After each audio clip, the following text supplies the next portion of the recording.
The day I saw the asphalt paver grinding across the western edge of my yard, I didn't just feel anger.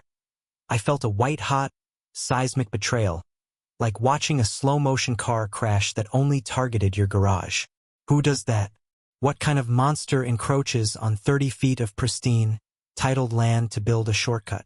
The Maple Hills Homeowners Association, that's who, and their justification was a breathtaking piece of audacity delivered by Beverly Cunningham, the Homeowners Association president, whose tailored linen suit smelled faintly of old money and new entitlement.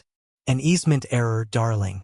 Necessary for community circulation, she chirped, standing on my freshly flattened grass, a manicured hand resting dismissively on her hip. Necessary for community circulation? Are you kidding me? This wasn't a necessity. It was a convenience for the new McMansion development bordering our quiet cul-de-sac, a move clearly benefiting her and her cronies.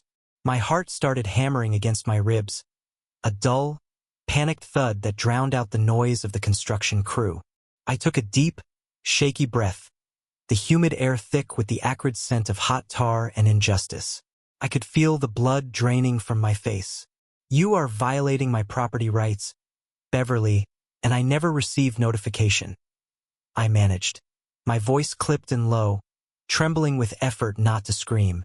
She just offered that patronizing, clipped smile, you know, the kind that says, I win, you lose, and there's nothing you can do about it. I spent the next 3 days fighting back tears and the overwhelming urge to barricade my property with concrete blocks. I plastered up "No trespassing" signs so big they looked like movie posters, but the crew simply worked around them. The sound of heavy machinery, the clanking, the beeping, the constant drone, became the soundtrack to my panic, vibrating through the very foundation of my house. I called my attorney, Leo, and the first thing he said was, "Get ready for a war, kid. This is classic Karen power play territory."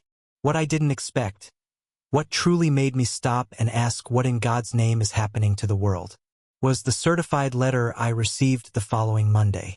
They weren't just ignoring me, they were suing me.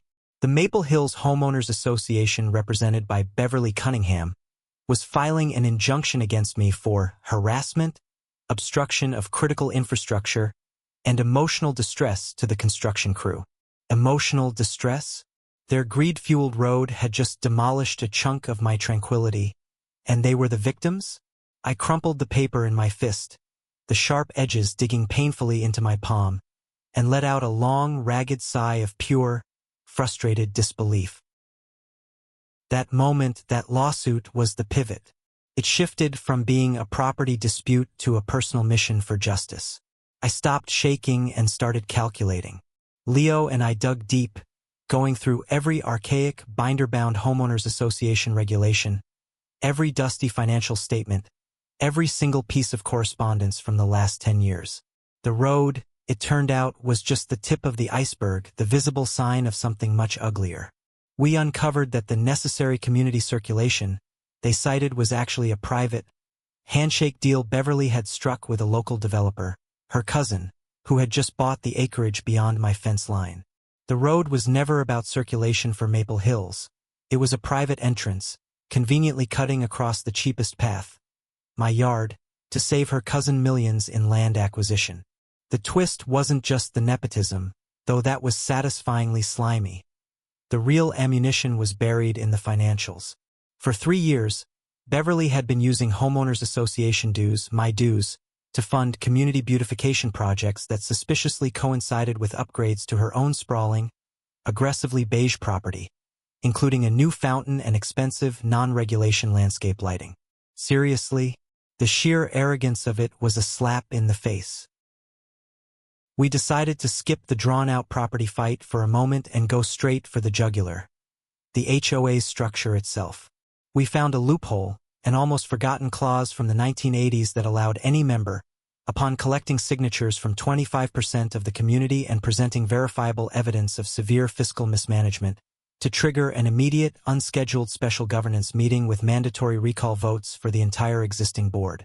It was the nuclear option, the legal equivalent of dropping a concrete barrier right across Beverly's freshly paved road. We worked tirelessly, late into the night, compiling our evidence into a presentation so airtight it could survive a legal vacuum. The digital ledger showing the expense reports juxtaposed with photos of Beverly's new, ridiculously oversized fountain was particularly damning. The night of the special governance meeting felt like a scene from a movie, the high-stakes, breathless kind where the air crackles with tension. The community room was packed. The mood was a volatile mix of suspicion and morbid curiosity.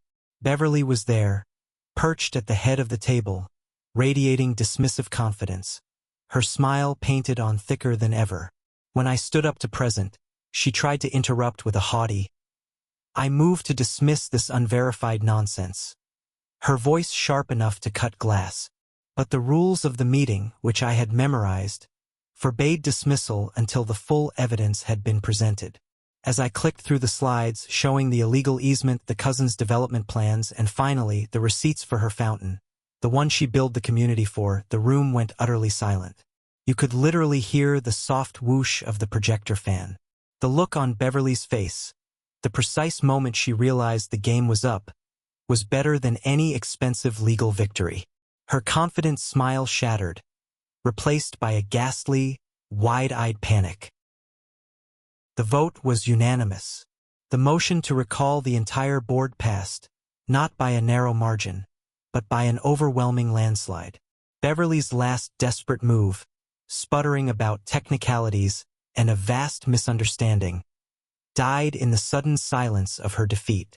Her downfall was complete, absolute, and publicly humiliating. The immediate aftermath was chaos, but when the dust settled, the members elected me, the guy who fought back, as the new president, along with a slate of ethical, concerned neighbors. The first order of business? We countersued the developer and Beverly for damages and trespassing, won a staggering settlement, and forced them to literally rip up the asphalt and return my property to its original condition. We used the settlement funds to stabilize the HOA's finances and lower everyone's dues. The lesson here is simple, really, and it's one Karen needs to learn. When entitlement trumps ethics, when you pave over decency to serve your own selfish needs, the universe doesn't forget. It just waits, lets you build your road of arrogance, and then hands the keys to the bulldozer to the person you wronged. You don't just win the fight. You take control of the whole damn institution and use it to restore justice. That road through my property became a path to accountability. And that, my friends, is a victory worth every single sleepless night.